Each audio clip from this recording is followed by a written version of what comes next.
Bonjour à toutes et à tous et bienvenue dans cette édition de Sénat 360. Tout de suite, voici les titres. Alors que la canicule s'installe sur l'ensemble du pays, on s'intéressera aux conséquences des aléas climatiques pour les agriculteurs en termes d'assurance. Sécheresse, grêle, inondation, le dérèglement climatique impacte fortement le secteur. Ce sera l'objet de notre premier débat. Gérard Larcher poursuit sa mission de reconstruction de la droite et du centre. Le président du Sénat s'est rendu dans le Nord aux côtés de Xavier Bertrand.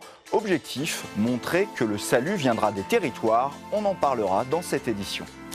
On connaît désormais le calendrier des textes qui seront débattus avant la coupure estivale au Sénat. Le ministre des Relations avec le Parlement, Marc Fesneau, l'a détaillé sur notre antenne ce matin, avec en point d'orgue le projet de loi Énergie et Climat, qui sera examiné mi-juillet à la Haute Assemblée. Tout au long de cette émission, vous pouvez réagir sur les réseaux sociaux avec le hashtag Sénat 360. Pour nous accompagner cet après-midi, Tam Tranui est en salle des conférences pour les réactions sénatoriales à l'actualité.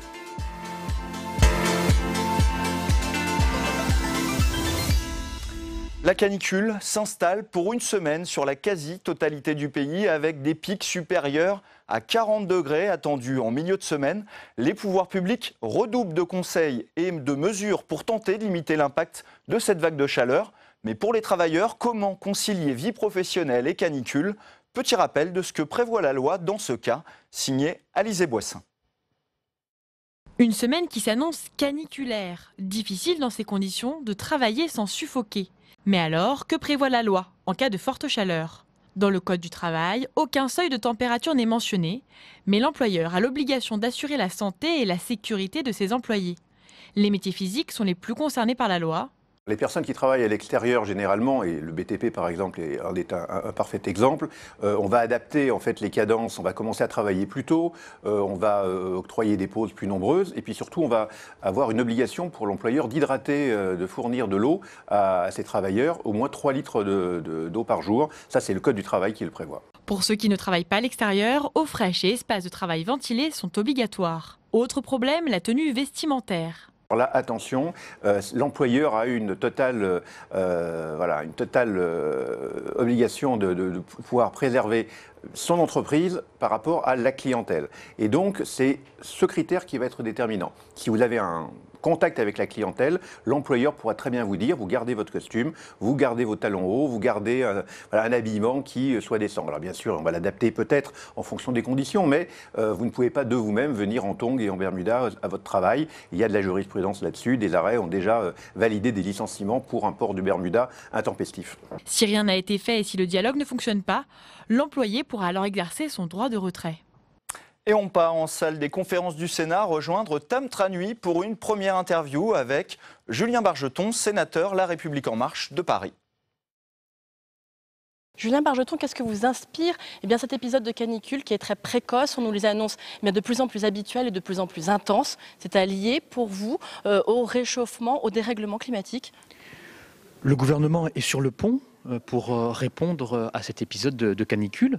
Muriel Pénicaud a appelé les entreprises à la responsabilité, Agnès Buzyn pour les urgences, et puis aussi Julien de Normandie pour les places d'hébergement d'urgence, notamment le cas des SDF. Donc il y a aussi des mesures de bon sens tous à prendre. Mais c'est vrai que on ne doit pas confondre météorologie et climatologie. Bon, pour autant, on voit bien que les années les plus en plus chaudes se succèdent, qu'on a affaire à un réchauffement climatique qui n'est pas finalement une lubie écologiste, mais qui est bien une réalité, quoi qu'en pensent les climato-sceptiques. Alors que fait le gouvernement pour réduire nos émissions de gaz à effet de serre, justement pour lutter contre le réchauffement climatique? Le gouvernement fait déjà beaucoup et puis va continuer à le faire. Vous savez qu'il y a une loi sur l'énergie qui arrive, qui est déjà en discussion à l'Assemblée nationale, qui décrète cette urgence écologique et climatique, qui va réduire les émissions de gaz à effet de serre avec des ambitions très fortes de la France. Et puis nous avons entraîner des partenaires européens qui au départ n'étaient pas forcément très partants. Je rappelle quand même que la France a refusé de lancer les négociations avec les États-Unis au niveau commercial tant qu'ils ne réintègrent pas l'accord de Paris. On se rappelle qu'il y a eu des travaux ici au Sénat d'ailleurs sur la question de l'adaptation de la France au dérèglement climatique à l'horizon 2050. Un rapport qui a été rendu devant la délégation à la prospective dont vous êtes vice-président. Il était déjà assez alarmant. Est-ce que la France se prépare aussi à cette trajectoire? La France se prépare à cette trajectoire et le rapport auquel vous faites référence est alarmant. Il est assez récent, très intéressant. Il traite notamment du sujet de l'agriculture. Et ce qui est bien, c'est qu'on voit que le Sénat travaille, quelles que soient les tendances politiques, parce que là, c'est la délégation à prospective, on voit loin. Et je pense que c'est bien que tout le monde se mette autour de la table. Et c'est la planète qu'il faut mettre autour de la table. Et donc voilà, on ne regarde pas les tendances politiques. Vous savez, il faut une écologie qui soit et de droite et de gauche, une écologie concrète, des solutions qui fassent avancer les dossiers. On sent que La République En Marche se verdit beaucoup aussi ces derniers temps, Julien Bargeton. Je crois à une écologie concrète, à une écologie bienveillante, une écologie positive et incitative. Ça veut dire quoi? C'est pas le surplomb où on culpabilise les gens, ça marche pas. On l'a vu avec la taxe carbone. Donc ce qu'il faut, c'est qu'il y ait tout le monde se mette autour de la table, quelles que soient les tendances. C'est le cas au Sénat, et c'est bien le rôle du Sénat, la chambre des territoires, du pluralisme politique, et puis de faire des propositions. Et moi j'espère que le gouvernement se saisira de certaines de ces propositions. Un mot de même pour conclure. Vous avez commencé par m'en parler de l'action du gouvernement contre la canicule de cette année. Pour vous, est-ce que la France est prête? Agnès Buzyn a dit qu'il y aurait des sentiments d'inconfort supérieurs à l'épisode de 2003, bien sûr, à un épisode qui a été traumatisant pour tout le monde avec le nombre de décès dont on se rappelle. Les leçons de 2003 ont été tirées, je crois, et le gouvernement est sur le pont, je vous l'ai dit. Il faut que chacun aussi s'occupe de ses proches, des personnes âgées que nous connaissons, ou d'ailleurs aussi des plus jeunes, faire attention à un certain nombre de pratiques. Donc voilà, il y a des mesures de bon sens. La technique ne résout pas tout, ni l'action du gouvernement. Mais je pense que nous sommes prêts, et les médecins, les spécialistes le disent, la France n'a jamais été aussi prête, et nous sommes plus prêts que d'autres pays européens à faire face à ces épisodes de canicule. Eh bien, merci beaucoup Julien Bargeton d'avoir répondu à mes questions. Merci Tam. Les aléas climatiques coûtent toujours davantage d'argent. Sécheresse, grêle, inondation, autant de risques que les assureurs indemnisent davantage d'année en année face au dérèglement climatique. Professionnels comme particuliers sont exposés. Une mission d'information du Sénat se penche actuellement sur ce sujet. Les explications d'Adrien Develay. Octobre 2018. Les rivières débordent et ravagent le département de l'Aude. Tempêtes, sécheresses, inondations. Depuis 15 ans, les phénomènes climatiques extrêmes se multiplient. Après ces inondations, le Sénat a mis en place une mission d'information. Des catastrophes naturelles qui risquent de, peut-être pas d'être plus fréquentes, mais peut-être plus fréquentes et en tout cas plus violentes. Il faut que nous nous intéressions effectivement au régime d'indemnisation. Avec cette mission, les sénateurs veulent vérifier que les assurances pour les professionnels et les particuliers fonctionnent bien. Car pour que les indemnisations en cas d'avarie météo soient possibles, il faut impérativement que l'état de catastrophe naturelle soit déclaré. L'état de catastrophe naturelle correspond à l'intensité anormale d'un agent naturel et est décidé par un arrêté interministériel. Le régime qui le définit date de 1982, les sénateurs souhaitent le moderniser. En juin 2019, c'est le département de la Drôme qui est touché par des averses de grêle. Les aléas climatiques coûtent cher, très cher. En 2018, ils ont coûté 1,8 milliard d'euros aux assureurs français. Et à cause du réchauffement climatique, ce chiffre devrait encore augmenter dans les années à venir. Au niveau mondial, les catastrophes naturelles ont coûté 273 milliards d'euros en 2017, un chiffre historique.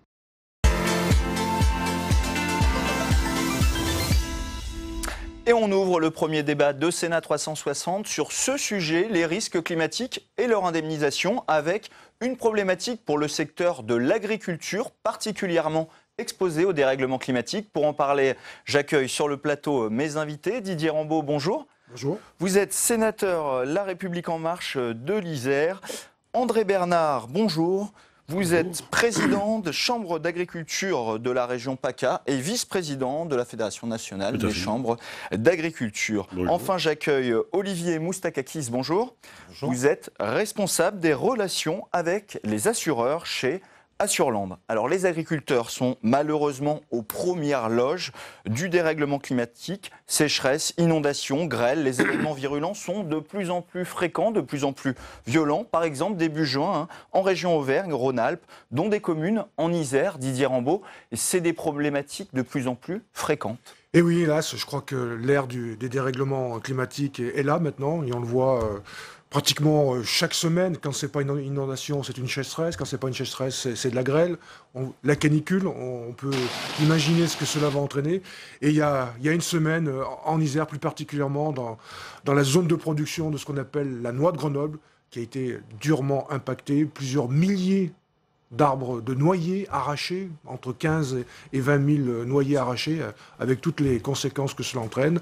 Perte de récolte, reconstitution de l'outil de travail, et puis aussi quelque chose de nouveau que j'ai découvert, c'est qu'est-ce qu'on fait de ces arbres, de ces vergers qui ont été arrachés, qu'il faut donc sortir des parcelles, qu'il faut stocker et ensuite éliminer. Donc c'est encore aussi un nouveau problème qu'il faut prendre en compte.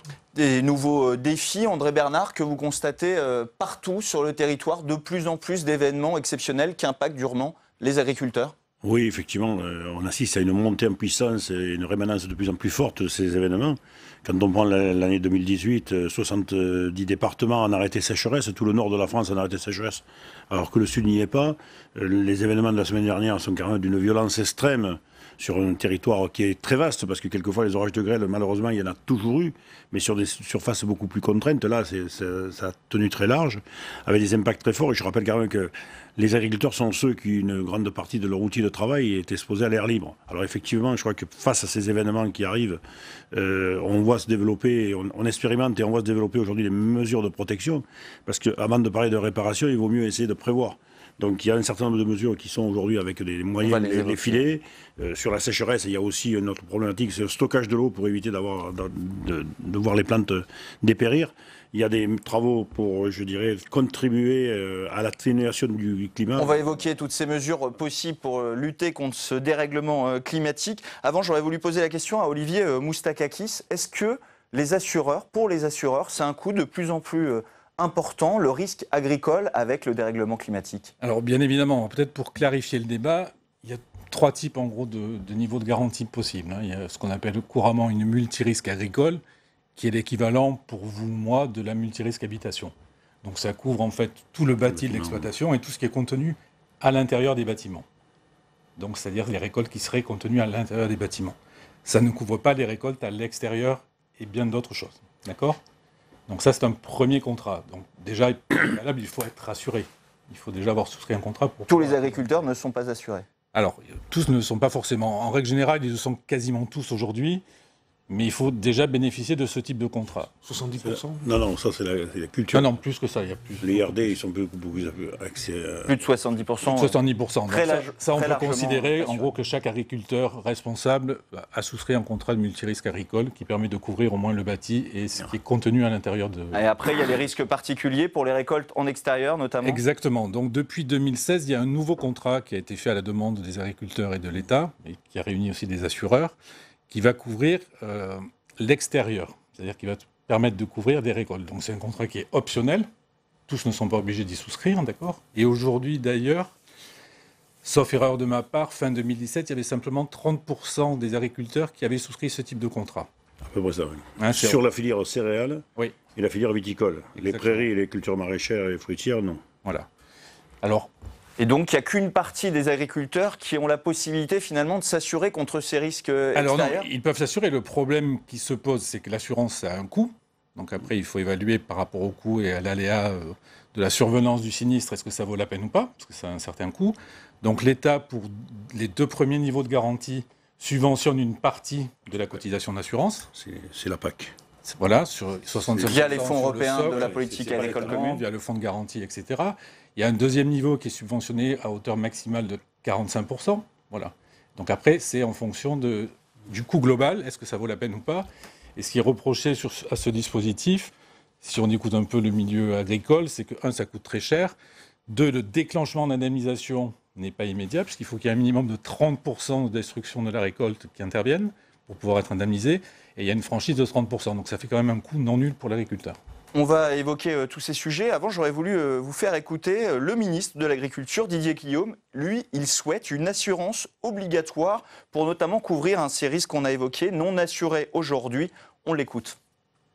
Aujourd'hui, que se passe-t-il? Les agriculteurs, soit n'ont pas les moyens de s'assurer, soit de toute façon, les risques ne sont pas assurables parce que, par exemple, les calamités de grêle sur verger, ce n'est pas assurable. Aussi, il est temps d'arrêter de se voiler la face, de se mettre toutes et tous autour d'une table, les professionnels de l'agriculture, le secteur bancaire et les parlementaires qui devront vraisemblablement le faire dans le cadre d'un texte, pour faire en sorte qu'une assurance récolte obligatoire, ou en tout cas une assurance récolte généralisée, soit mise en place afin que nous puissions répondre à la détresse des agriculteurs.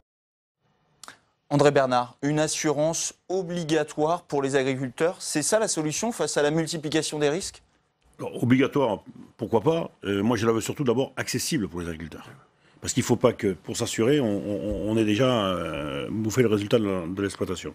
Alors oui, il y a un certain nombre de processus qui existent aujourd'hui, qu'il faut améliorer. Et je rappelle quand même que le financement de l'assurance aujourd'hui, c'est sur les fonds de la PAC, c'est-à-dire c'est l'argent des agriculteurs qui est passé dans le deuxième pilier, qui revient pour financer l'assurance. Donc effectivement, il faut qu'on fasse évoluer encore ce volet-là. Mais moi, je pars plutôt d'un principe que dans un premier temps, il faut déjà voir tout ce qu'on peut prévenir. Donc la prévention vaut mieux que l'assurance et le après-sinistre. Donc il y a des moyens de se prévenir sur un... Quand on voit le coût de la calamité sécheresse l'année dernière en France, c'est à peu près 3 milliards pour les agriculteurs. Ça va coûter 500 millions pour une partie à l'État, pour une partie aux agriculteurs. Est-ce qu'on n'aurait pas pu investir depuis quelques années, comme l'ont fait les Espagnols, les Portugais, les Grecs et les pays plus au sud, dans du stockage de l'eau pour éviter d'avoir nos animaux qui crèvent de soif et nos prairies qui sèchent? Et ça, vous demandez quoi? À l'État d'intervenir pour mettre un plan national? On demande à l'État de capter des fonds européens pour mettre en place du stockage de l'eau. Idem pour ce qui est la protection des cultures. Aujourd'hui, on a des techniques avec des filets qui permettent de se protéger contre la grêle, voire contre les insectes aussi. En combinant, on expérimente même actuellement, dans le département du Vaucluse, sur 3 sites, des panneaux photovoltaïques dynamiques qui permettent de produire de l'énergie sans en gêner la production et vont supporter les filets pour protéger les cultures. Je pense que c'est des investissements comme ça qu'il faut qu'on aide pour se protéger. Après, effectivement, le sinistre, quand il va arriver, eh bien, il sera là. Il faut qu'il y ait une solidarité. Oui, il faut une assurance accessible à tout le monde à un prix raisonnable. Et il faut aussi que la fiscalité agricole, qui n'est plus une fiscalité adaptée au monde actuel, avec une dérégulation des marchés et climatique, permette des provisions et permette aux agriculteurs d'avoir de l'argent de côté, le réinjecter quand c'est nécessaire. Il y a toute une caisse à outils à monter. Mais oui, comme je suis d'accord avec le ministre, il faut une assurance pour tous les agriculteurs, accessible à tous les agriculteurs. Didier Rambaud, on a entendu le ministre Didier Guillaume dire pour la grêle sur les vergers, il n'y a pas d'assurance actuellement.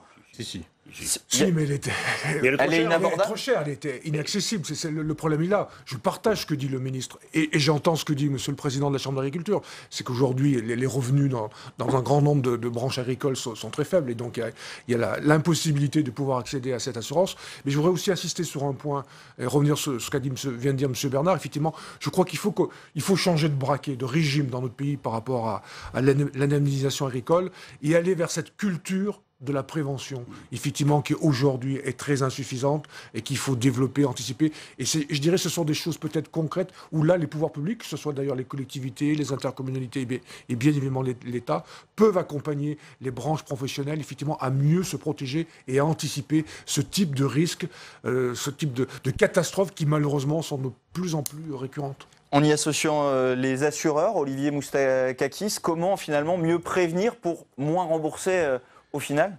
Le rôle de la prévention est juste fondamental, puisqu'en plus on se dirige dans les années qui viennent vers l'aggravation de ce genre de phénomène et une fréquence accrue. Donc qui dit fréquence accrue dit coût accru, donc à un moment donné, il va forcément y avoir une inflation des cotisations d'assurance, et en effet à un moment donné, plus personne ne va pouvoir s'assurer décemment pour couvrir son exploitation et son outil de travail.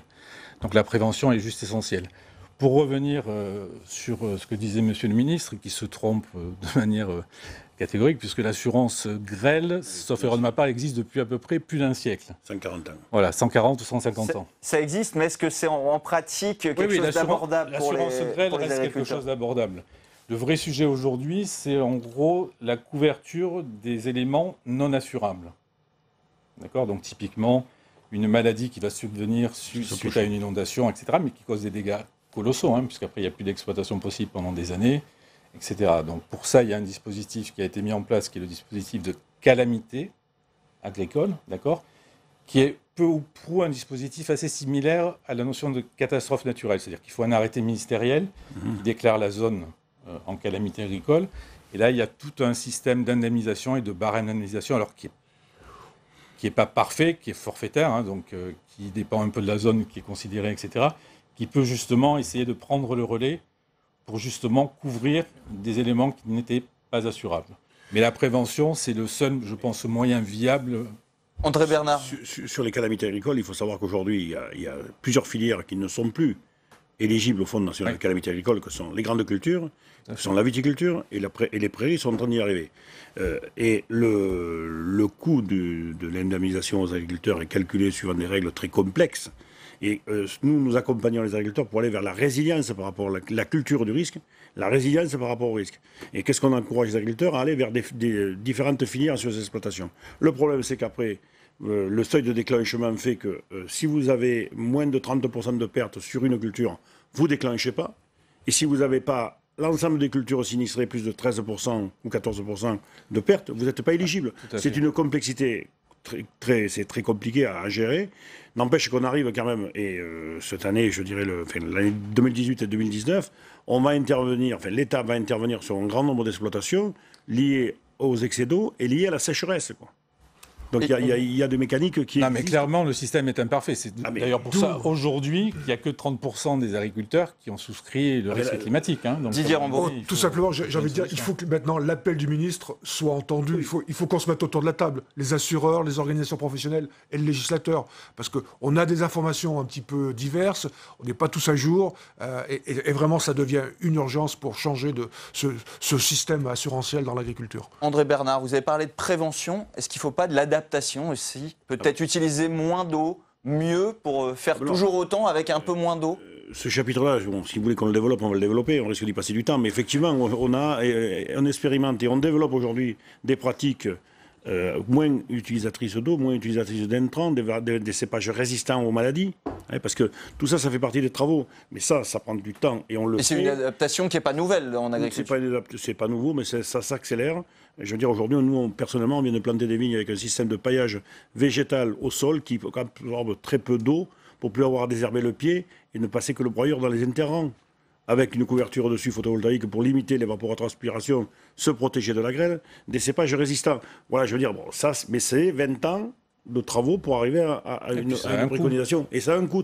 Voilà. Mais bon, je crois que le monde... Vu le risque, cet investissement est nécessaire. Mais il est indispensable, si on veut que l'agriculture française continue d'assumer sa mission fondamentale, c'est d'assumer une alimentation correcte et saine à un plus juste prix aux consommateurs.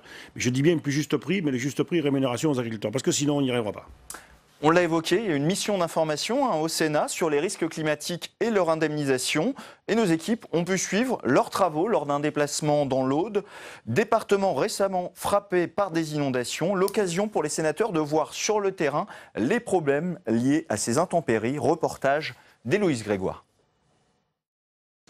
14 octobre dernier, l'Aude est touchée en plein cœur par des inondations. Le bilan est lourd, 15 morts au total et 99 blessés. La mission sénatoriale se rend aujourd'hui sur place à Trèbes à la rencontre de Sylvie, victime de la catastrophe. Oh non, on s'est laissé parce que 8 mois après, tout est encore très présent dans son esprit. Le soir de l'inondation, la hauteur des eaux atteint 2,30 m sur la façade de sa maison. Dans son jardin, il y a même des traces d'hydrocarbures. Un de ses voisins en possédait. Le liquide s'est répandu un peu partout. Cette personne, il n'avait pas vidé ses cuves de vidange depuis pas mal de temps. Et bon, malheureusement, bon, ça a pollué tout ce coin. La zone où habite Sylvie est considérée comme dangereuse par la préfecture. Elle doit donc déménager. Mais en même temps, le traumatisme que vous avez vécu par l'aléa lui-même, voilà, l'intensité, et tout ça, est-ce que ça, c'est pas quelque chose qui vous empêche de rester vivre là? Non, malgré tout, non, malgré je tout, pense pas. Non, malgré tout, non. vous pourriez rester. Oui, je pourrais rester. Vous n'auriez pas la crainte que ça recommence? Non, parce qu'encore, je crois que je ne l'ai pas intégré. Après Sylvie, la mission sénatoriale rencontre 7 maires réunis pour l'occasion à Trèbes. Bonjour, Maryse Carrère, sénatrice des Hautes-Pyrénées. Ils témoignent devant les sénateurs des difficultés qu'ils ont pu rencontrer la nuit du 14 octobre. Une odeur pestilentielle, parce que là, ça redescend tous les humus de la montagne, donc c'est une odeur de mort qui circule. C'est malheureux, mais c'est comme ça. Là, on se dit, qu'est-ce qu'on fait? comment on fait? Donc je reviens, j'arrive au bas du village, la maison était inondée. Je tape à la porte parce que je ne savais pas si le monsieur était là, et puis je découvre qu'il a été blessé. On est là pour d'abord les écouter, et là on l'a vu ici à Trèbes, il n'y a pas eu d'information, le préfet nous l'a confirmé d'ailleurs ce matin, suffisamment précoce pour qu'il y ait un certain nombre de dispositifs de mise en place. 8 mois après, se pose également la question de l'indemnisation des victimes. Dans le département, un dossier sur 5 n'est pas encore résolu. Les difficultés sont bien souvent liées aux expertises. Des expertises qui, lorsqu'il y a des catastrophes comme ça, on envoie des experts qui sont commis et qui n'ont peut-être pas donc, les qualifications, les formations adaptées vraiment aux situations. La mission sénatoriale a prévu de rendre ses conclusions à la fin du mois. Olivier Moustakakis, on l'a vu, hein, des épisodes terribles d'inondation avec forcément un coût pour les assureurs et donc pour ceux qui s'assurent, les particuliers. La Fédération française de l'assurance a fait une étude sur les 25 prochaines années. Le coût va doubler par rapport aux 25 années précédentes. Il va falloir finalement cotiser davantage. Alors maintenant, il y a des fonds de garantie qui sont mis en place, mais qui sont la résultante de taxes que paye tout un chacun sur son contrat, que ce soit contrat automobile, habitation, à partir du moment où il y a une couverture dommage qui est mise en place sur un contrat d'assurance. Je reviens sur ce que disait monsieur, parce que je pense que c'est vraiment fondamental, parce que dans l'absolu, un assureur peut, entre guillemets, tout assurer. C'est une question de coût et de statistiques et de calcul pour lui de la chose assurable. D'accord ? Le vrai sujet et la prévention, je pense, est juste fondamental dans ce type d'événement. On a laissé pendant des décennies et des décennies, parce que les plans de prévention sont quand même quelque chose qui est assez récent, des décennies construire et faire construire des maisons, des habitations, etc., dans des zones complètement inondables, etc., qui aujourd'hui, du jour au lendemain, dès qu'il y a un événement, se retrouvent ravagées. Donc, la prévention aurait eu un vrai rôle, justement, de ne pas construire et faire construire des habitations ou faire vivre des gens dans des zones inondables qui, aujourd'hui, maintenant, sont déclarées non constructibles. Et je pense qu'au niveau agricole, il y a un peu cette même logique, où la prévention doit jouer un rôle fondamental, parce qu'à partir d'un certain moment, on ne trouvera plus d'assureurs, et puis personne ne pourra s'assurer à un coût qui est prohibitif pour couvrir un risque. Didier Rambaud, c'est aux élus sur le territoire de finalement redéfinir cette carte des risques, inondations. C'est clair, il ne faut pas avoir peur, hein. Je pense qu'il faut faire preuve de courage. On sait très bien dans le passé comment des fois certains élus locaux cédaient à la pression de quelques propriétaires fonciers. Le législateur vient d'y remédier. Je vous rappelle qu'il y a une loi Elan qui a été votée il y a quelques mois à peine et qui justement maintenant préconise un certain nombre de recommandations et éviter de construire dans des zones à risque. Avec parfois quelques contradictions, il y a la possibilité notamment de construire dans les fameuses dents creuses sur le littoral qui peut être grignotée et finalement ça, les parlementaires l'ont voté. Donc, est-ce qu'on ne prend pas un risque parfois ? Les dents creuses, ça dépend. Si elles ne sont pas dans des zones à risque, c'est possible. Moi, je suis pour plutôt densifier plutôt que d'étaler. Hein. Donc, c'est plutôt une bonne mesure. Après, si cette dent creuse est dans une zone à risque, effectivement, ce n'est pas possible. Mais c'est plutôt une bonne décision. Alain Bernard, rien que la sécheresse coûterait 8 milliards d'euros sur les 25 prochaines années. Ça va être un défi. On est en pleine canicule, 58 départements en vigilance orange. Ça va être le défi des prochaines années. C'est le défi le plus récurrent, c'est celui qui touche le plus grand espace chaque année. On l'a bien vu l'année dernière en 60 et quelques départements. Hein. Ça coûte 3 milliards l'année dernière aux agriculteurs. La perte de foin, ou la perte d'alimentation pour les animaux, obligés d'aller acheter du fourrage en Espagne, c'est quand même un peu hallucinant. Hein. Des agriculteurs qui n'ont pas d'eau pour abreuver leurs animaux, alors qu'au printemps, on a eu un excès d'eau. Si on avait pu remplir un peu les ponts et je le gardais, au mois d'août ou au mois de juillet ou au mois de septembre, il n'y aurait pas eu ce problème-là. Donc effectivement, nous on milite pour qu'il y ait cette prise de conscience, comme on le voit sur l'habitat. L'habitat, effectivement, on a pendant quelques décennies fait un peu tout et n'importe quoi, laissé construire. Je viens d'un département qui a connu les événements Vaison-la-Romaine, c'est chez moi, 92. Quand on passait là-bas et qu'on voyait ces maisons, on dit mais si un jour il y a un coup d'ouvèze ou un coup d'aigle, ça partira. Et c'est malheureusement arrivé. Donc effectivement, il faut qu'on prenne conscience qu'on ne fait pas tout n'importe quoi, n'importe comment.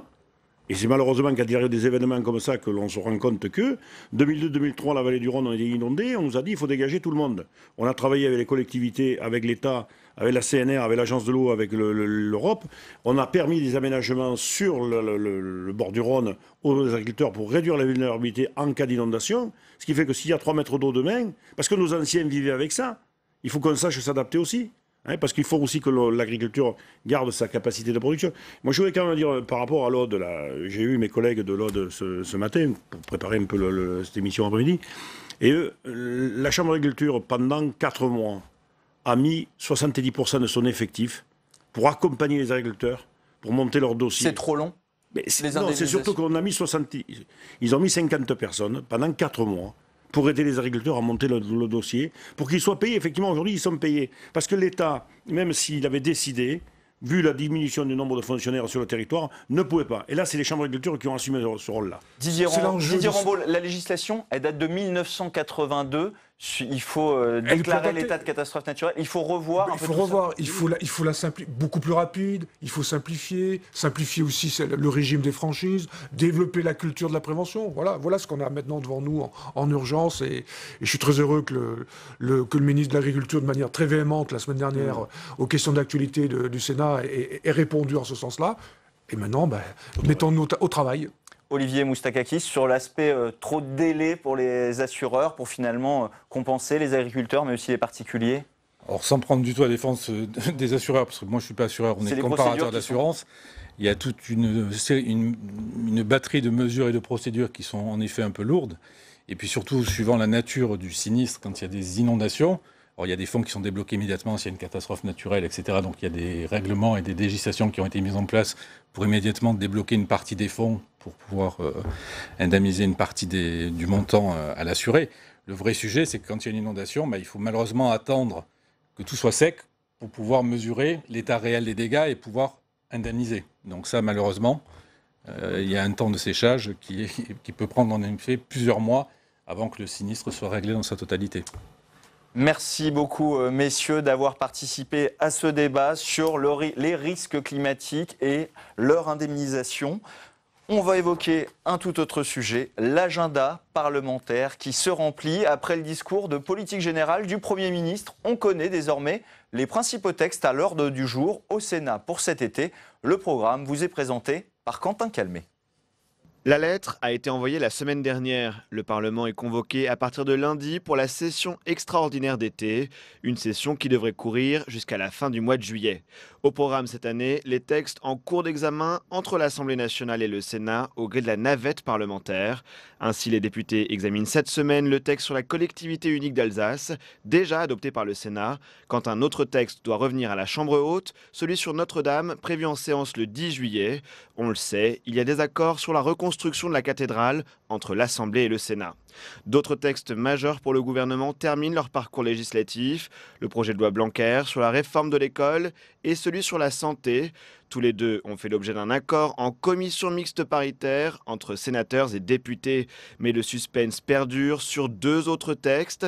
Les deux chambres du Parlement parviendront-elles à un accord sur le projet de loi mobilité ou sur celui de la fonction publique? En fonction, le calendrier sera plus ou moins tendu selon le ministre des Relations avec le Parlement. L'idée que nous avions, c'était de terminer la navette de textes importants. Je pense à la loi d'orientation mobilité, j'ai cité école et santé. Il y a la loi fonction publique qui est encore en examen au Sénat cette semaine. À l'Assemblée nationale, va débuter le texte sur l'énergie et le climat. Et puis, il viendra ensuite au Sénat. Donc, c'est quand même des textes importants qu'on essaiera de clôturer au mois de juillet. Et puis, s'ils ne sont pas clôturés au mois de juillet, pour certains, ils reprendront au mois de septembre.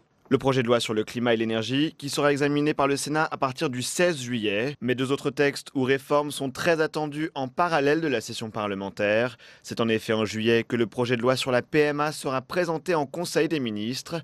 Dans le même temps, Jean-Paul Delevoye devrait donner les grandes lignes de la très attendue réforme des retraites.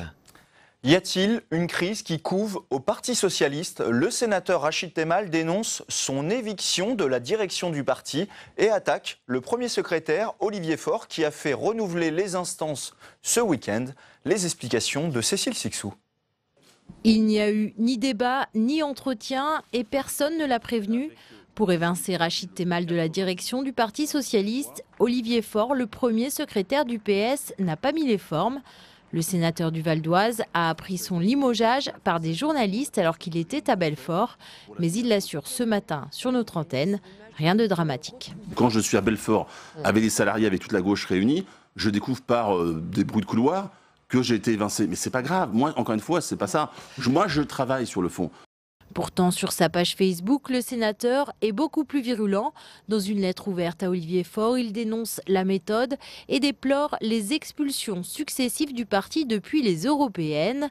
Rachid Temal croit payer ses prises de position lors de ces élections et notamment son refus de voir Raphaël Glucksmann tête de liste des socialistes. Dans les instances du parti, j'ai expliqué pendant très longtemps qu'il me fallait, à mon avis, plus important, qu'on fasse un choix d'une tête de liste socialiste. Olivier Faure aurait pu faire une excellente tête socialiste dans une liste ouverte à d'autres formations politiques. Voilà ma stratégie.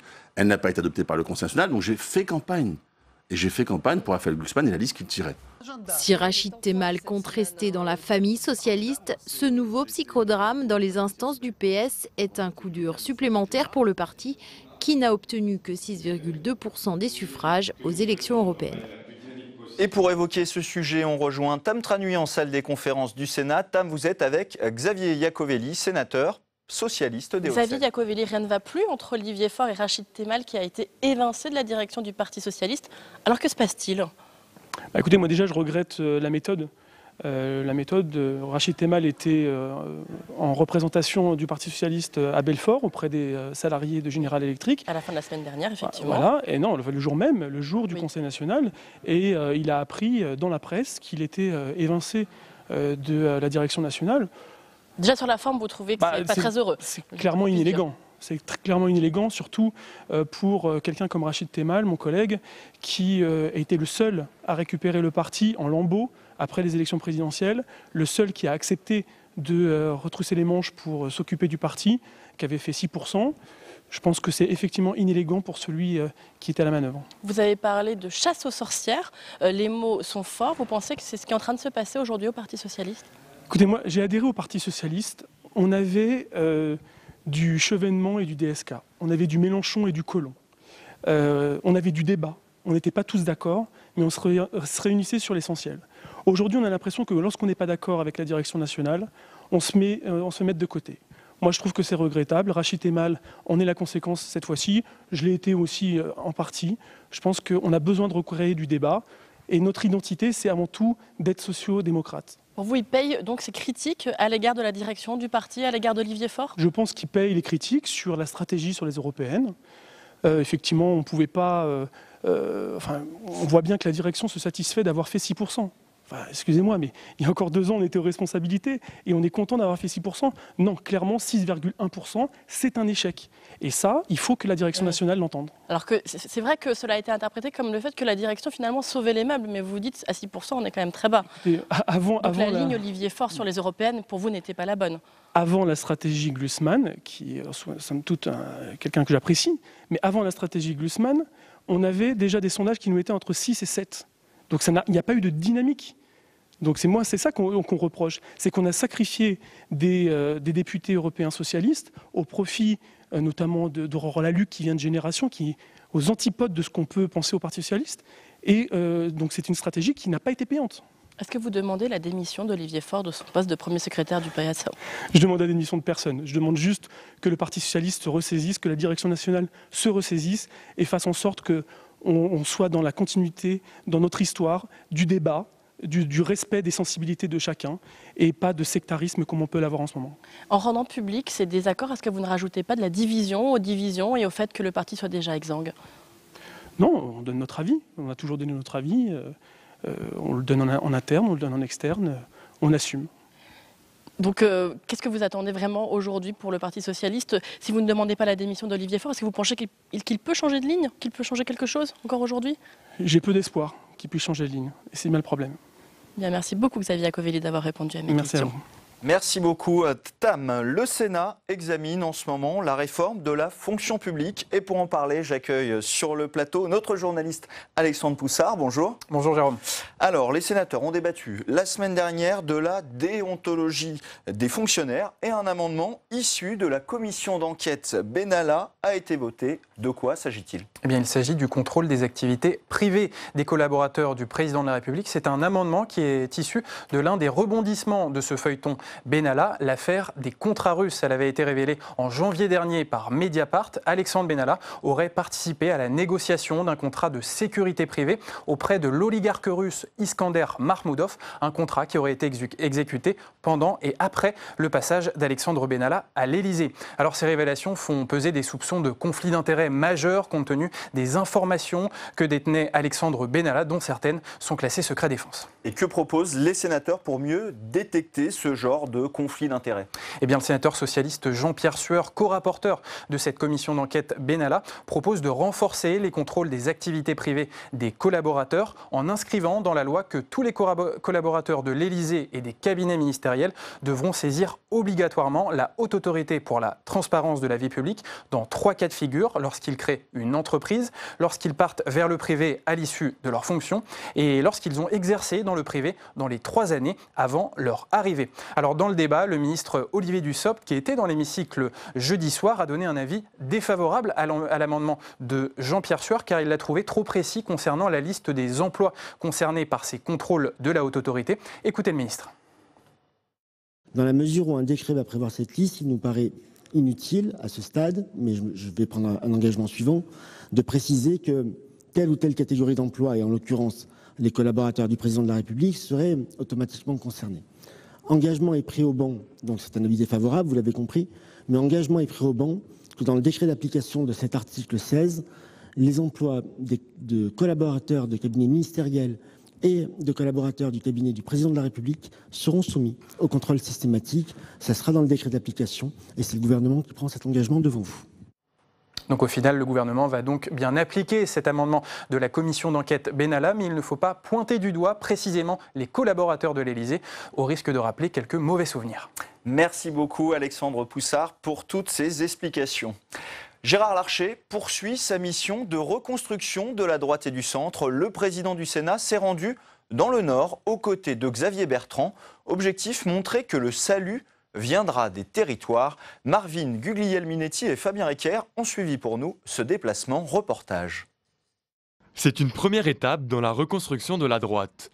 Devant un parterre d'élus locaux, chefs d'entreprise et parlementaires, le président du Sénat s'imprègne des problématiques territoriales autour du thème de la réindustrialisation. Le but, rassembler la droite et le centre en vue des municipales. C'est du territoire, que c'est de la proximité que peut naître la nouvelle cohésion de notre pays et un projet politique dont la verticalité soit à l'inverse et qui commence par la confiance retrouvée. C'est pour ça que j'ai commencé par ces mots de Sayès. La confiance vient d'en bas. Face à la décomposition de la droite, la stratégie est toute trouvée. Créer une plateforme programmatique qui s'appuie sur les territoires et en particulier sur les difficultés économiques des Hauts-de-France. Sur les thématiques de la reconversion, la restructuration industrielle, la mutation de notre tissu industriel et est-ce qu'il y a un avenir pour l'industrie en France? Enfin, c'est un vrai sujet de fond et l'idée du président Larcher, c'est de faire remonter tout ça par le terrain. L'objectif est surtout de retrouver la confiance des maires de droite après les échecs successifs à la présidentielle et aux récentes européennes.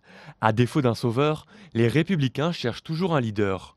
En attendant, Gérard Larcher joue les rassembleurs, une initiative saluée par Xavier Bertrand.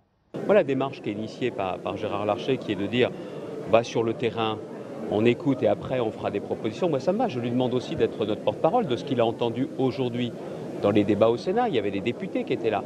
Par contre, il y a une seule chose, c'est qu'il y a des gens qui appartiennent à des partis politiques, c'est vrai, il y en a qui n'appartiennent à aucun parti politique. Il faut respecter les deux. Avec son tour de France des territoires, Gérard Larcher a aussi en tête les sénatoriales de 2020. Car si la droite échoue aux municipales, elle risquerait alors de voir fondre sa majorité au Sénat. Bon, allez. Et sur ce sujet, on rejoint Tam Tranui en salle des conférences. Tam, vous êtes avec Jérôme Bacher, sénateur Les Républicains de l'Oise. Oui, Jérôme Bacher, eh bien, cela a commencé à Valenciennes sur les terres de Xavier Bertrand.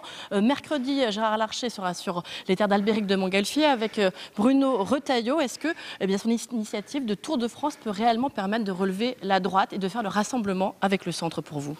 Il y a deux choses. Tout d'abord, qu'est-ce qui s'est passé à Valenciennes? Eh bien, ça a très bien marché. J'aime autant vous le dire, c'est la terre des Hauts-de-France dont je suis élu. Il y a eu un vrai rassemblement, un vrai engouement, parce qu'il y a une vraie attente.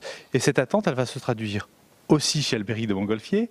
Elle va se traduire, comme aujourd'hui, dans Lyon. Elle va se traduire demain chez Christian Estrosi. Il y a une vraie attente sur les territoires. Il y a une vraie attente du rassemblement de la droite. Et le label de Gérard Larcher, eh bien, on n'en parle peut-être pas suffisamment dans les médias, mais il y a une vraie attente de proximité. Et oui, partir du local vers le national pour regagner la confiance, c'est là le credo de Gérard Larcher. Est-ce que pour vous, réellement, c'est suffisant aujourd'hui quand on voit l'état de la droite? Mais c'est là où il y a une erreur toujours entre le macro et le micro.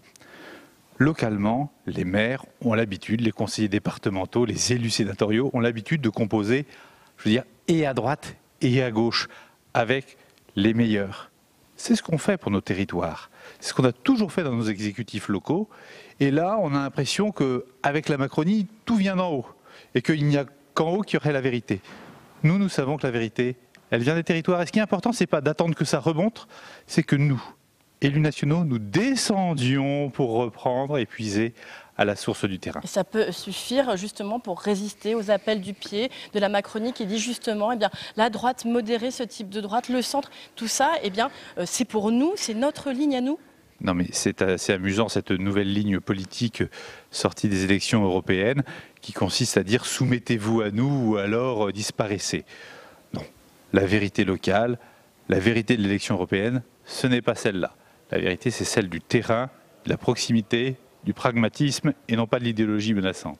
Que pensez-vous du fait que Gérard Larcher ait commencé son tour de France chez Xavier Bertrand, dans son fief à Valenciennes, Xavier Bertrand qui n'est plus LR? Est-ce à dire que la refondation de la droite ne doit plus passer par le parti, par LR, par cette étiquette? Il faut, dans cette confédération, disons le mot tel qu'il est couramment employé, avoir un vaisseau amiral. Le vaisseau amiral, c'est les Républicains. Donc les Républicains doivent se reconstruire. Mais le fait de passer par Xavier Bertrand est une excellente idée. Ce n'est pas moi, élu des Hauts-de-France, qui vais vous dire le contraire. Dans les Hauts-de-France, si vous regardez les sondages publics qui ont été faits sur l'action de Xavier Bertrand, ils sont très favorables. De l'extrême droite, qui trouve qu'à 72% son action est très bonne, jusqu'à la gauche, qui trouve dans les mêmes proportions que son action est bonne. Donc on voit bien qu'on peut dépasser les clivages aussi à droite, car Xavier Bertrand reste de droite. Oui, mais pour ça, eh bien, il n'a plus l'étiquette LR. Pour vous, est-ce qu'il peut être justement le sauveur de la droite avec cette ligne qu'il a expérimentée dans son territoire? Je ne sais pas si on attend un homme providentiel. Il est l'un des hommes forts de la droite aujourd'hui, Xavier. Je lui apporte, il le sait très bien, tout mon soutien régulièrement. Mais je crois surtout à l'initiative aujourd'hui de Gérard Larcher qui consiste à les rassembler et les uns et les autres. Tous ceux qui oublient de se parler parce qu'ils sont des grands élus nationaux, des gens dans lesquels nous fondons tous un grand espoir pour notre pays.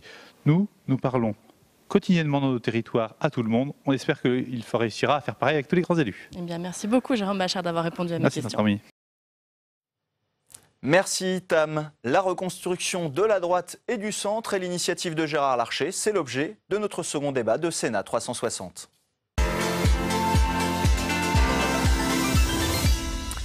Et pour en parler, j'accueille sur le plateau mes invités. Philippe Dominati, bonjour. Bonjour. Vous êtes sénateur de Paris, rattaché au groupe Les Républicains. Face à vous, Jean-Marc Gabouty, bonjour. Bonjour. Sénateur RDSE de la Haute-Vienne et vice-président du Sénat. David Bellamy, bonjour. Bonjour. Vous êtes maître de conférences en histoire contemporaine à l'Université d'Amiens et spécialiste de l'histoire de la droite. Et enfin, j'accueille sur le plateau Benjamin Morel, bonjour. Docteur en sciences politiques à l'École normale supérieure Paris-Saclay. Philippe Dominati, je l'ai précisé, vous êtes rattaché ici au groupe Les Républicains, simplement rattaché et non pas sénateur LR. Un détail qui a son importance, car comme Gérard Larcher, vous pensez qu'il faut un peu se détacher du parti et construire autrement ? Non, parce qu'en ce qui me concerne, ce n'est pas nouveau. J'ai été élu à 2 reprises sénateur en divers droites et j'ai quitté effectivement les Républicains en 2017 parce qu'il y avait un certain nombre de dysfonctionnements.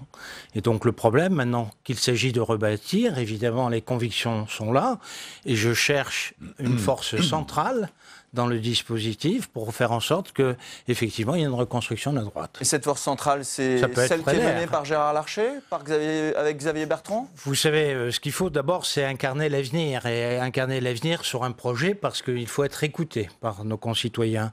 Et donc, pour l'instant, et effectivement, après le choc des européennes, je crois qu'un certain nombre d'élus ont bien perçu que l'orientation politique qui avait été prise par la force centrale que constituait LR n'était pas une bonne orientation, parce qu'on avait tourné le dos à un certain nombre de valeurs qui rassemblaient beaucoup plus.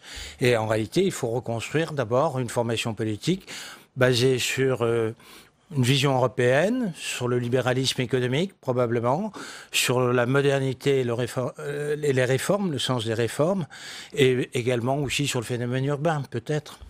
Jean-Marc Gabouty, vous êtes élu RDSE, sénateur de la Haute-Vienne. Vous êtes finalement dans cette force centrale au Sénat. Mais pour vous, la représentation du centre, c'est pas forcément Gérard Larcher, c'est peut-être plus Emmanuel Macron ? Alors, quand on dit RDSE, je suis membre du Parti radical depuis les années 70, et donc aujourd'hui du mouvement radical. Qui est de plus en plus proche d'Emmanuel Macron. Oui, moi j'ai soutenu Emmanuel Macron au premier tour de la présidentielle, effectivement. Auparavant, j'avais soutenu Alain Juppé parce que je pensais que ça pouvait être une bonne option d'avoir Alain Juppé comme président, en espérant d'avoir Emmanuel Macron comme Premier ministre. Mais le scénario s'est pas exactement réalisé dans ce sens-là. Moi, je crois qu'aujourd'hui, on parle de droite, de gauche, de centre. Je pense que pour nos concitoyens, ce sont des notions qui sont assez largement dépassées. Alors, ça reste une référence du passé, encore que lorsqu'on parle de la droite, puisque c'est le thème du jour. Il n'y a pas une droite, il y a la droite libérale, il y a la droite bonapartiste. Et la droite gaulliste, ça n'existait pas, parce que De Gaulle, par définition, n'était pas de droite. Donc, si vous voulez, il y a la droite conservatrice. Gérard Larcher, il veut réunir toutes ces droites. Gérard Larcher a une approche que je respecte et une approche territoriale. Gérard Larcher fait passer le pragmatisme et le bon sens avant l'idéologie, et là-dessus, on peut effectivement le rejoindre. Moi, c'est un président du Sénat que j'apprécie beaucoup, que j'ai voté pour lui. J'avais expliqué à l'époque qu'on pouvait avoir soutenu Emmanuel Macron et voter pour Gérard Larcher à la présidence du Sénat, parce que ce sont deux optiques qui peuvent être différentes, mais qui peuvent être complémentaires. Je crois qu'il faut d'abord pas mettre le centre avec la droite, parce que la droite absorbe des forces centristes, dont la famille Dominati a été une des figures de proue à une époque à Paris, les digèrent, mais n'arrivent pas à s'en imprégner. C'est-à-dire ce sont les centristes qui deviennent de droite et non pas, je dirais, ce mouvement de droite qui devient un peu plus large et qui arrive à se dépasser. Gérard Larcher aimerait dépasser finalement. Il aimerait dépasser parce qu'on voit bien qu'il ne pouvait pas approuver la ligne politique des Républicains depuis 2 ans, qui était une ligne plus que de droite, qui était une ligne populiste, pour moi assez démagogique, et qui allait à l'encontre des réformes qu'ils avaient eux-mêmes souhaitées, pour certaines d'entre elles, et qu'ils n'avaient pas faites. Donc je crois qu'il faut dépasser ce critère. Aujourd'hui, une partie des gens qui se réclamaient de la droite plutôt libérale, ou même de la droite sociale, sont allés vers Emmanuel Macron. Est-ce qu'il faut qu'il n'y ait rien entre cet ensemble, je dirais, et de droite et de gauche et le Rassemblement national? Non, je pense qu'il peut y avoir une formation de droite. On va l'évoquer. David Bellamy, vous êtes fait un peu voler la place de l'historien de la droite par Jean-Marc Gabouty, mais finalement l'initiative de Gérard Larcher, c'est bien de réconcilier toutes ces différentes droites qui ont toujours existé, de refaire finalement l'UMP des premiers jours avec le rassemblement de l'UDF, du RPR. Oui, l'histoire bégaye. Si l'on prend, l'histoire ne bégaye pas, non. Mais si l'on prend un peu de recul historique, et je vais le dire de manière peut-être un peu excessive, mais la droite n'existe pas. La droite n'existe pas. Il n'y a jamais eu une droite. Il y a des droites. Structurellement, les droites sont nées divisées autour de prétendants, d'abord au XIXe siècle, puis autour de programmes politiques. C'est une des difficultés structurelles de la droite. La gauche a été unie par l'idéal républicain très tôt. La droite a été désunie par les prétendants, et elle reste désunie. Et puis conjoncturellement, il y a d'autres choses. Le gaullisme était parvenu électoralement à regrouper une grande partie de la droite. Le gaullisme s'est effondré au moment où le néo-gaullisme s'est effondré au moment où le communisme s'est effondré. Et donc, il est resté un espace disponible pour tous ceux qui ont voulu lutter contre une espèce de néolibéralisme. Et donc, on a vu les jeux, les clivages complètement changer. C'est pas si nouveau que ça. Je pense que le macronisme n'en est pas vraiment la cause, il en est plutôt la manifestation. Benjamin Morel, Gérard Larcher, son initiative repartir des territoires, c'est s'appuyer sur ce qui marche encore à droite et qui permet aussi à Gérard Larcher de tenir le Sénat. Oui, si vous voulez, pour l'instant, pour Gérard Larcher, la priorité, c'est d'abord, en effet, de tenir le Sénat, et au-delà du Sénat, de tenir ce qui fait aujourd'hui que les Républicains et la droite en général, et encore la première force d'opposition en France, malgré ses mauvais scores, c'est-à-dire son armée d'élus locaux, le fait de détenir la majorité au Sénat et d'avoir le premier groupe d'opposition à l'Assemblée nationale. Ça, c'est un point d'appui pour la droite qui est gigantesque, malgré des mauvais scores. Donc, il s'agit pour l'instant de tenir ça. Après, cette initiative-là, elle peut permettre en effet de rassurer les maires, de leur montrer qu'il y a une perspective par ailleurs, mais elle ne résout pas le problème fondamental de la droite qui aujourd'hui est un problème d'espace politique. On parlait des différentes droites. La droite orléaniste est campée par Emmanuel Macron aujourd'hui et de plus en plus la droite bonapartiste l'est par Marine Le Pen. Donc il y a un problème d'espace politique et deuxième problème qui est important quand on parle de l'électorat de droite, il y a un problème de leadership. On est face à un électorat qui est attaché à l'idée du leader. C'est pour ça qu'on reparle beaucoup de Nicolas Sarkozy actuellement, parce que ça a été le dernier grand leader de droite qui donc acquiert une sorte de légitimité par rapport à cet électorat-là. Depuis, il n'y en a pas vraiment eu. Et donc, c'est un vrai problème pour ramener cet électorat.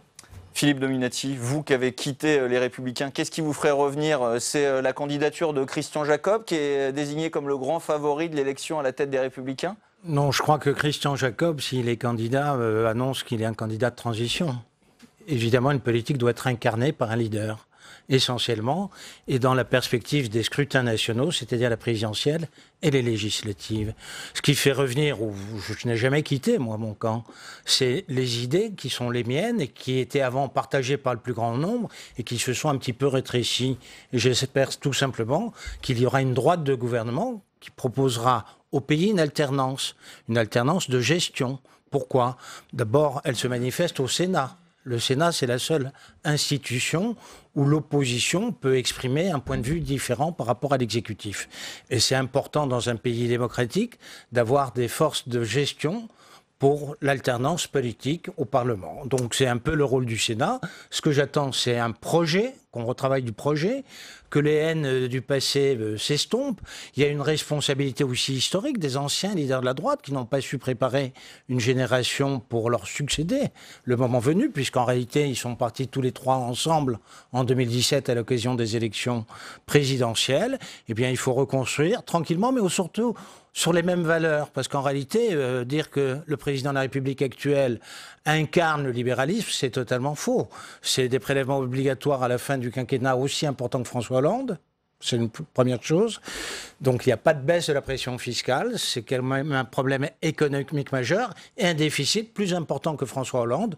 Je l'ai combattu par le passé, donc tant qu'il y aura ce déficit et cette pression fiscale, j'ai du mal à m'y reconnaître. Vous venez d'évoquer La République En Marche et Emmanuel Macron. On va aller retrouver un sénateur La République En Marche avec Tam Tranui en salle des conférences du Sénat. C'est Arnaud de Belenet, sénateur de Seine-et-Marne.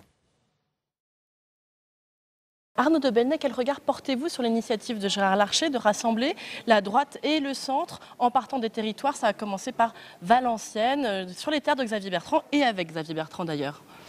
Écoutez, c'est très bien. Et puis Gérard Larcher est dans son rôle. Il s'intéresse au territoire, comme tous les sénateurs qui s'intéressent d'abord au territoire. Et quand on a été maire, quand on est passionné par les territoires, on ne privilégie pas l'approche politique partisane. On privilégie l'intérêt local, ce que veulent les gens, et puis on fédère toutes les énergies pour faire ce qui est nécessaire. Alors, pourquoi pas reconstruire les partis de droite sur la base des territoires? Mais ce qui manque en fait, c'est tout simple. C'est qu'à l'échelon national, nous avons une dynamique qui fédère du centre-gauche au centre-droit. Et avec un pôle idéologique qui est marqué, pro-européen, assez à l'avant-garde sur les sujets de société, très libéral sur les sujets économiques. Et finalement, c'est ce qu'il faut au pays. Alors face à ça, la droite qui était constituée à la fois des gens modérés du centre-droit et des gens un peu plus radicaux est désemparée. Elle essaie de trouver son espace naturel. La République En Marche et le Rassemblement Donc national. finalement, si Gérard Larcher me demandait la solution, c'est très simple. Quand on est d'une droite modérée, on vient faire le travail dont le pays a besoin autour d'Emmanuel Macron, et puis sans changer ce qu'on est, et puis on verra bien de quoi l'avenir est fait pour la vie des partis politiques, mais d'abord on fait le travail. Et donc c'est normal que Gérard Larcher se défende, que oui. LR se défende. Vous les attaquez avec vos tentatives d'OPA, La République En Marche, le RN, etc. On le voit, vous le dites encore, venez chez nous. Il n'y a aucune OPA. il y a une seule chose qui doit nous préoccuper, c'est l'avenir du pays. De quoi le pays a besoin? Il a besoin de toutes les énergies pour faire le travail qui est tant attendu. Et ça concerne les gens de centre droit. J'en fais partie, je viens de la famille du centre droit. Vous étiez à LR il y a encore quelques années. J'étais à l'UMP et pas à LR, parce que LR a oublié sa partie modérée. Et donc finalement, LR est resté le parti proche parfois de sens commun ou d'idées très conservatrices. Justement, il essaye de reconquérir sa partie modérée par cette initiative. Qui effectivement ne sont pas compatibles. Oui, mais je veux dire très fortement à Gérard Larcher, la partie modérée, elle doit aller faire le travail avec la coalition nationale autour d'Emmanuel Macron. Parce qu'il faut que nous résorbions le chômage, il faut que nous relevions le défi climatique, il faut qu'enfin nous prenions les décisions structurelles dont le pays a manqué faute de courage et de coalition depuis maintenant presque 60 ans, 50 ans. Et donc c'est ce travail-là qu'il faut faire. Et donc Gérard Larcher, à mon avis, en modéré, pourrait accompagner, en restant ce qu'il est, cette coalition nationale. Et puis qu'il y ait un parti LR très conservateur, eh ben c'est très bien. En tout cas, l'équation est simple en fait. Gérard Larcher, il compte continuer cette initiative. Il compte d'ailleurs aller sur les terres d'Albéric de Montgolfier, l'Eure-et-Loire, mercredi prochain avec Bruno Retailleau. On sent qu'il essaye de rebâtir toute cette droite modérée aussi en vue des municipales. Qu'est-ce que vous en pensez? Moi, je trouve intéressante l'initiative de Gérard Larcher dans le sens où nous ne pourrons pas transformer le pays sans s'appuyer sur les collectivités territoriales. Et donc d'aller chercher les territoires, d'aller chercher les élus locaux, c'est toujours positif. Que Gérard Larcher le fasse aussi est très bien. Mais pour le transformer en un sujet de politique partisane, je trouve ça dommage parce que le sujet, c'est pas de sauver les boutiques, c'est de faire le travail pour le pays. Donc vous leur dites, allez plutôt chez nous, allez plutôt à La République En Marche, c'est ce que vous dites en clair. Restez ce que vous êtes, mais ne soyez pas dans l'opposition par principe. Venez faire le travail et restez ce que vous êtes. Les électeurs en seront reconnaissants. Le seul critère pour un électeur, à l'échelon local comme à l'échelon national, c'est est-ce qu'on fait le travail ou pas. Eh bien, merci beaucoup Arnaud de Belen d'avoir répondu à mes questions. Merci à vous. Merci Tam. Jean-Marc Gabouty, est-ce qu'il n'y a pas une tentation hégémonique d'En Marche finalement? Venez tous nous rejoindre. On a vu le sénateur de Bellonnet qui vient du centre droit. Vous venez plutôt du centre gauche. En tant que membre du Parti radical, le groupe RDSE qui soutient Emmanuel Macron est à majorité issu de la gauche. Est-ce que finalement il n'y a pas une tentation hégémonique? Non, moi je ne crois pas. Je pense qu'effectivement il y a eu cette tentation, comme tout parti qui a une très large majorité au lendemain des législatives. C'est arrivé effectivement à l'UMP, c'est arrivé aux socialistes, ça arrive, je dirais, à La République En Marche. C'est la tendance, la tentative naturelle qui est liée au fait qu'il y a aujourd'hui une concordance dans le temps des présidentielles et des législatives qui suivent et qui entérinent et amplifient numériquement le phénomène des présidentielles. Non, il y a une recherche d'élargissement de la majorité qui est nécessaire à son équilibre, aussi bien sur sa droite que sur sa gauche. Moi, je partage tout à fait l'analyse d'Arnaud de Belenet, je ne vais pas vous surprendre. On le voit bien au Sénat, si vous voulez, plus qu'à l'Assemblée nationale, parce que si vous regardez bien, dans les votes et dans les attitudes entre la droite sénatoriale et on va dire l'UMP sénatoriale et l'UMP à l'Assemblée nationale, les votes sont parfois différents et les positions sont parfois sensiblement différentes par rapport aux textes qui sont présentés par le gouvernement. Je trouve que malgré tout, malgré des désaccords que je peux avoir avec eux, au Sénat, il arrive à la majorité sénatoriale d'avoir aussi, je dirais, des positions constructives. Arnaud de Belenet dit il faut accentuer ces positions sur les sujets qui nous sont communs. On a des désaccords, mais accentuons ces positions et allons de plus en plus. Bon, sur la loi Blanquer, on a une CMP, c'est pas sur la loi Blanquer, c'est une commission mixte paritaire. C'est sur la loi santé, pardon, je crois. La santé, il y a une commission mixte paritaire qui est positive. Souvent, lorsque c'est positif, c'est grâce à la majorité sénatoriale. Il faut savoir le reconnaître, si vous voulez, même si j'ai des désaccords avec eux. On n'est pas dans l'opposition systématique. Je crois qu'on est moins dans l'opposition systématique parce qu'on connaît bien la réalité des territoires, on relativise certains clivages politiques un peu artificiels qui sont faits beaucoup plus de posture que de position de fond. Quand on regarde l'action du gouvernement en termes de réformes, les lois travail, la réforme de la SNCF et un certain nombre de réformes à caractère économique, on voit bien que ceux qui ont dirigé le pays sous Nicolas Sarkozy retrouvent quand même un certain nombre d'éléments positifs dans la politique économique du gouvernement. Ensuite, sur le plan sociétal, il y aura sûrement des différences. Et là, la majorité penchera peut-être un petit peu plus à gauche. Mais il faut reconnaître les choses. David Bellamy, la droite pour s'en sortir, finalement, on a commencé à l'évoquer, c'est s'appuyer sur les territoires, là où finalement la droite a toujours eu une implantation locale. Alors, elle n'en a pas toujours eu. Je pense par exemple au gaullisme à la fin des années 50, quand le général de Gaulle revient au pouvoir. La droite n'a pas beaucoup d'élus locaux, alors qu'elle a un héritage qui est celui du RPF, qui est très ancien. Elle va mettre quasiment un quart de siècle à conquérir les élus locaux. C'est Charles Bascois qui va s'en occuper à partir du début des années 80, et ça va permettre aux gaullistes de devenir petit à petit majoritaires au Sénat. Mais c'est ce que disait M. Morel. Le point fort de la droite et le point faible de La République En Marche, ce sont effectivement les élus locaux.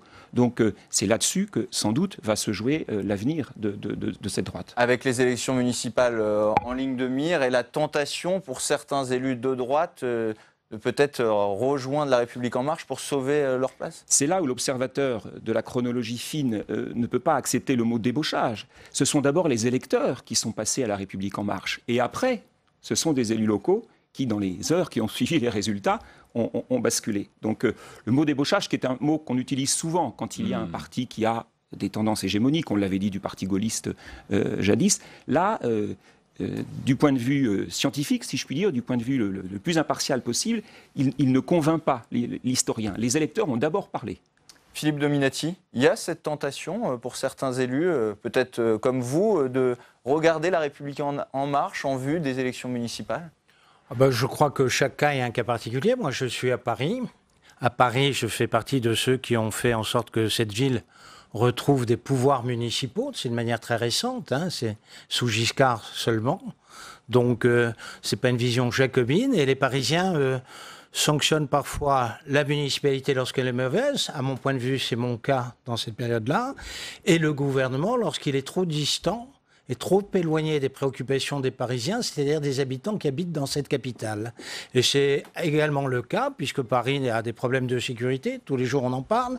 Ça fait 6 mois que pratiquement tous les samedis c'est perturbé, l'État n'arrive pas à garder l'Arc de Triomphe, n'arrive pas à garder Notre-Dame, il y a un certain nombre de dysfonctionnements, et les Parisiens auront à choisir entre une municipalité qui a échoué et un pouvoir qui veut être régalien, qui est un peu distant. Et donc le jeu municipal à Paris, et la droite parisienne, ça sera autre quoi chose que la droite. Ça sera une coalition de la droite, du centre, en tout cas des Parisiens qui s'occupent à leur cité, parce qu'ils connaissent trop le pouvoir, je dirais, jacobin qui s'exerce sur le statut de la capitale d'une part, et puis les dysfonctionnements d'une municipalité qui a fait 3 mandatures et qui est à bout de souffle. La ville est sale, la ville est mal gérée, la ville est encombrée. Et en ce qui concerne le gouvernement ou le président, normalement, tous les présidents de la Ve République se sont attachés à faire un projet pour la région capitale. C'était une évolution constante, institutionnelle. Depuis 2 ans, on attend du président de la République qu'il donne une vision, qu'on enlève ce qu'on appelle le millefeuille. C'est pas le cas. En dehors de privatiser un aéroport, ou ici ou là, il n'y a pas de vrai projet pour la région capitale. On a commencé à évoquer ces élections municipales. Marc Fesneau, le ministre en charge des relations avec le Parlement, était l'invité de notre matinale et il a précisé la stratégie de la majorité pour ces élections. On l'écoute. Il me semble que la philosophie des municipales, elle est tout à fait en adéquation avec la philosophie qui a présidé à l'élection d'Emmanuel Macron. C'est une philosophie du dépassement. Quand vous constituez une équipe municipale, alors je ne vous parle même pas des 35 000 communes de France qui sont en dessous de 10 000 habitants, globalement, on n'est pas vraiment sur une affaire droite-gauche et encore moins sur une affaire partisane. C'est quand même précieux de voir que dans beaucoup de territoires, des gens se rassemblent au-delà de leurs étiquettes. Et donc c'est ce qui nous semble-t-il, présider. Alors après, dans les villes plus importantes, il y a évidemment un effet de politisation. Mais il nous semble qu'il faut regarder les choses non pas seulement avec les étiquettes, mais avec aussi le projet qui est porté, le bilan du sortant. Parce que quand même, une élection municipale, c'est aussi une affaire d'incarnation, une affaire de bilan. Et donc c'est avec ce regard-là qu'on va faire les choses, avec la volonté de poursuivre l'œuvre qui a été celle depuis 2017, c'est de faire en sorte que se puissent se constituer des majorités nouvelles au-delà de ces clivages. Benjamin Morel, on a entendu Marc Fesneau dire le dépassement de la majorité. C'est le dépassement ou l'écrasement des autres partis, finalement, continuer à effacer de la carte des partis politiques? Alors je ne peux pas me prononcer pour La République En Marche, si vous voulez, mais très clairement, LREM aujourd'hui, pour les raisons qu'on a dites, n'a pas les moyens d'être dans une stratégie d'écrasement, parce que justement, elle n'a pas ce tissu local, elle n'a pas, si vous voulez, on ne crée pas des élus locaux comme ça, par création spontanée. Il faut former des cadres locaux, il faut les faire connaître. Donc quand vous arrivez à récupérer des gens qui sont des gens implantés, vous pouvez leur coller une étiquette, mais comme ça, arriver à concurrencer l'ensemble du personnel politique local au bout de 3 ans d'existence, ça paraît fort improbable. Donc en effet, il faut être dans une stratégie d'ouverture.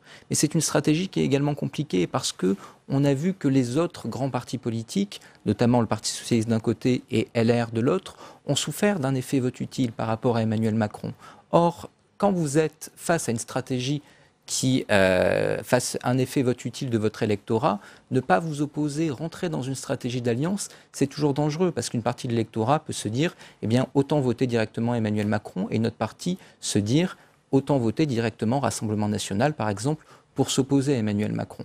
Donc, il faut tout de même être, on va dire, dans la dentelle lors de ces élections-là. Lors de ces élections, en fait, on va avoir une très très grande illisibilité, puisque justement, chaque situation locale, chaque microcosme local va induire une stratégie d'alliance différente.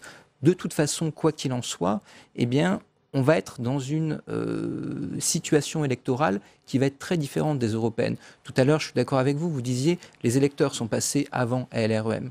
Et justement, avec cet effet vote utile, pour une grande partie des électeurs de droite, qui ne se reproduira pas forcément municipal. Pour cette raison-là, ça va être très compliqué, d'autant qu'il faut bien considérer que les étiquettes droite-gauche semblent avoir un peu vécu en politique, mais que pour l'identité des électorats, notamment de l'électorat de centre-gauche, elles ont encore un sens. Et quand vous faites alliance en tant que maire de droite avec LREM, c'est pas dit que l'électorat de centre-gauche préfère pas voter vert ou socialiste que voter pour vous alors qu'il aurait pu voter LREM. Donc tout ça va être très compliqué et va être local. Sur cette question, il y aura peut-être peu d'étiquettes aux élections municipales, de fait finalement de ces alliances à la carte en fonction des différentes communes. Ah, moi, j'en suis persuadé. Je pense que les élections municipales, plus que tout autre, je dirais, s'accommodent mal de clivages rigides, droite-gauche, et que la qualité des hommes et la qualité des propositions jouent encore un rôle important. Alors, là où il y a eu de bons maires, qu'ils soient socialistes, au PS, ou qu'ils soient aux Républicains, je pense qu'ils seront élus, surtout s'ils ont l'intelligence de jouer le rassemblement. C'est-à-dire d'élargir au maximum leur liste sur un projet local.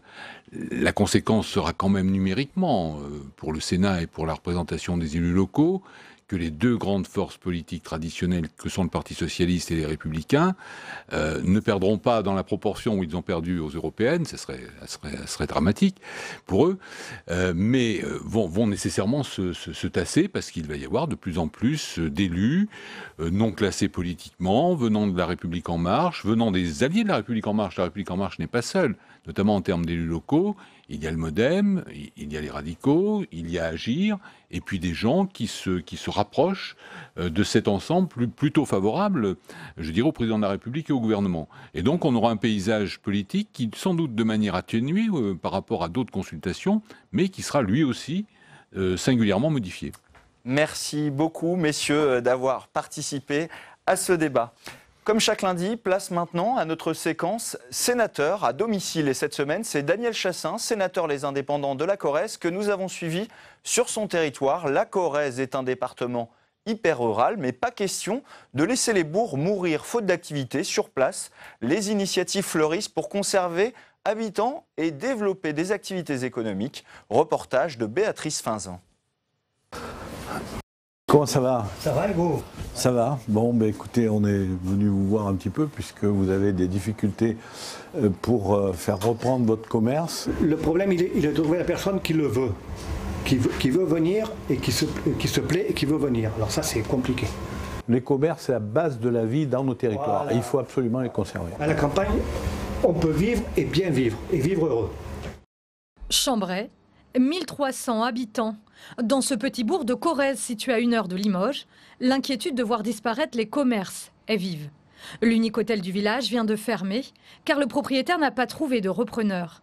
Dynamiser le territoire en créant de l'emploi, c'est tout l'enjeu des communes rurales. Et justement, en novembre dernier, l'entreprise Home s'installe sur le territoire, aidée par les élus locaux. Spécialisée dans la fabrication de ganivelles, ces clôtures très présentes sur les fronts de mer pour éviter l'érosion des dunes, l'entreprise a créé une vingtaine d'emplois et souhaite déjà s'agrandir.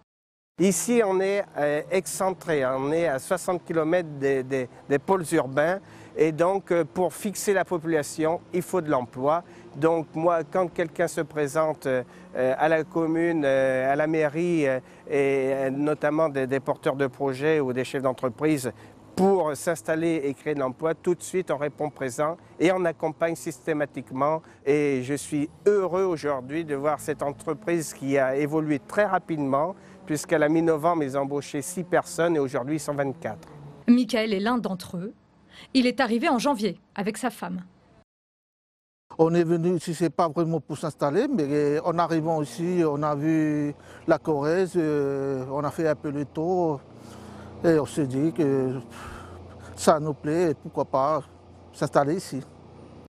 Pourtant, chaque jour, Eric et Stéphanie peinent à remplir leur planning. Lui, je lui ai laissé des messages, j'ai appelé, j'ai mis le nouvelle.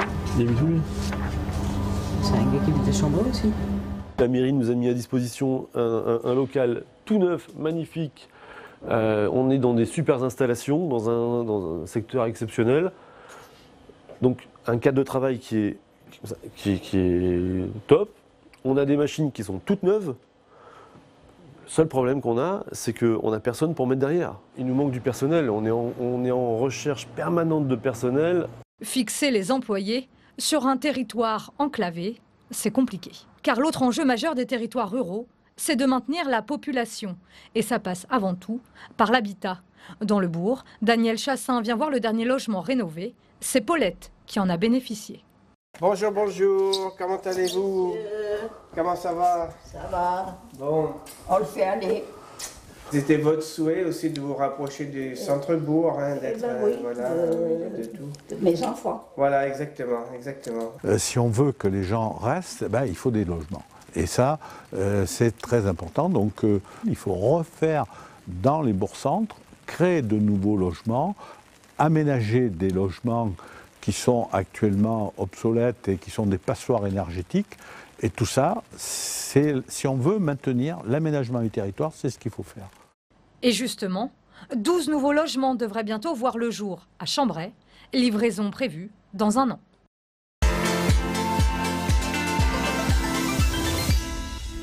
Bonjour Daniel Chassin. Bonjour. On l'a vu dans le reportage, vous êtes sénateur de la Corrèze et vous vous battez pour finalement un peu casser l'image de ces centres-bourgs qui se meurent. Il y a de la vie, il y a de l'activité économique en milieu rural, mais il faut peut-être un peu plus qu'ailleurs l'accompagner.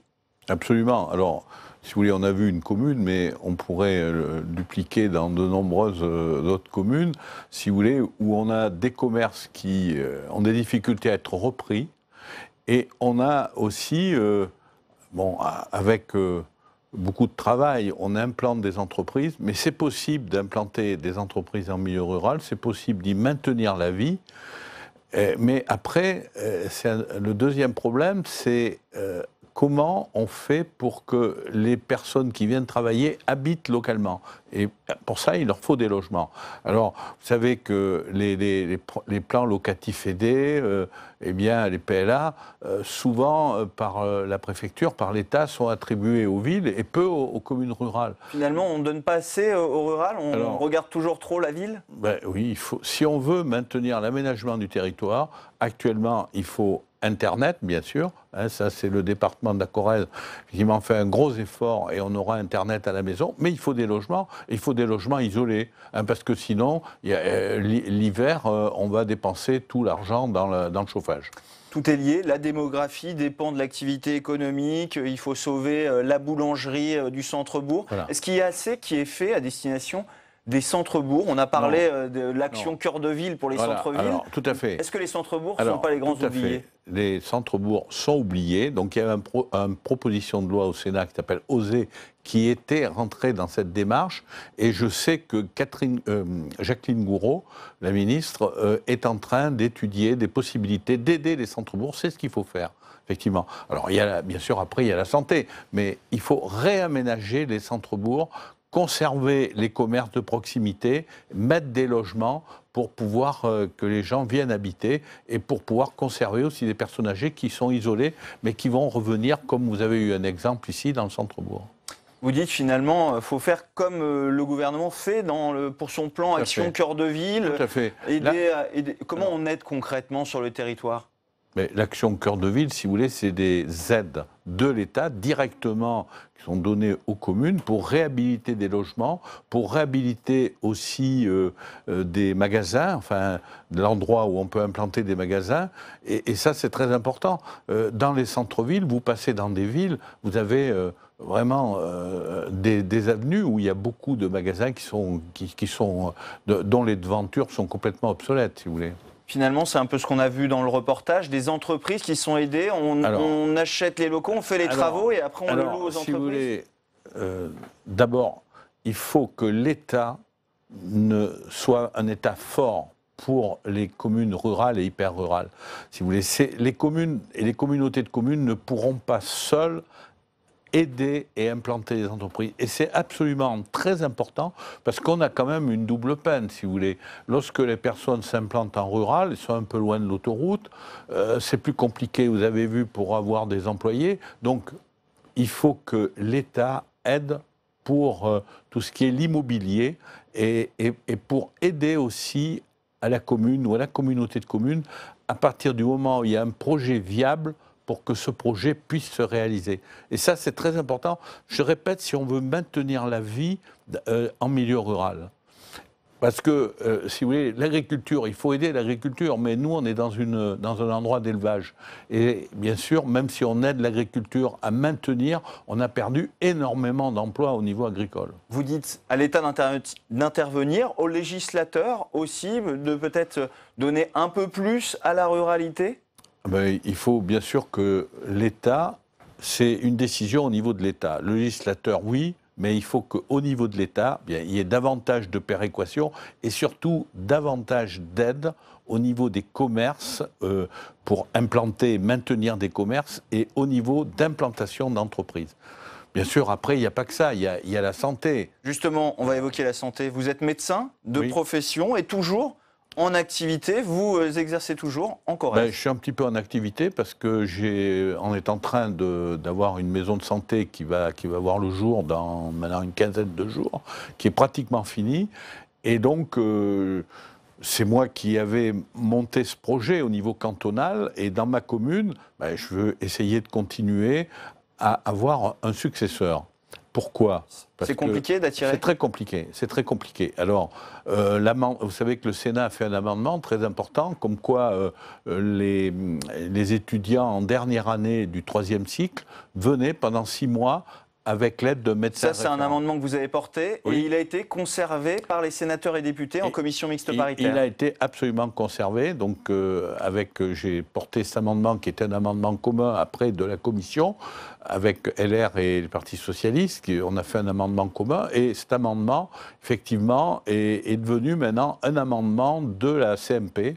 De la commission mixte paritaire où les députés et sénateurs se mettent d'accord sur le texte. Et donc je pense que cet amendement sera très important pour l'avenir. Je ne dis pas qu'il va tout régler, mais on aura, avec un médecin référent, un étudiant en médecine qui viendra 6 mois dans les zones sous-dotées. Et peut-être, après, il s'installera. Il trouvera que c'est bien. Parce qu'encore une fois, sans médecin, sans la boulangerie, sans tout ça, c'est lié. Il faut tout ce panel d'activités pour garder les gens. Bien sûr, vous n'avez pas une personne retraitée s'il n'y a pas le médecin, les paramédicaux qui va venir s'installer. Elle ne s'installera pas dans une ville et a fortiori, elle ne s'installera pas en campagne.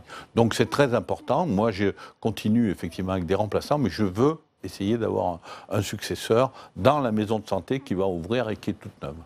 Un sujet plus sensible pour le médecin que vous êtes. Au Sénat, il y avait une bataille entre ceux qui voulaient imposer l'installation de jeunes médecins en territoire ruraux et d'autres qui voulaient simplement de l'incitatif. Voilà. Vous y êtes parti de quel bord? Je vais vous dire, c'est un bon compromis parce que non, mais bien sûr, si vous voulez, l'incitatif, oui, mais le coercitif, non, ça ne marche pas.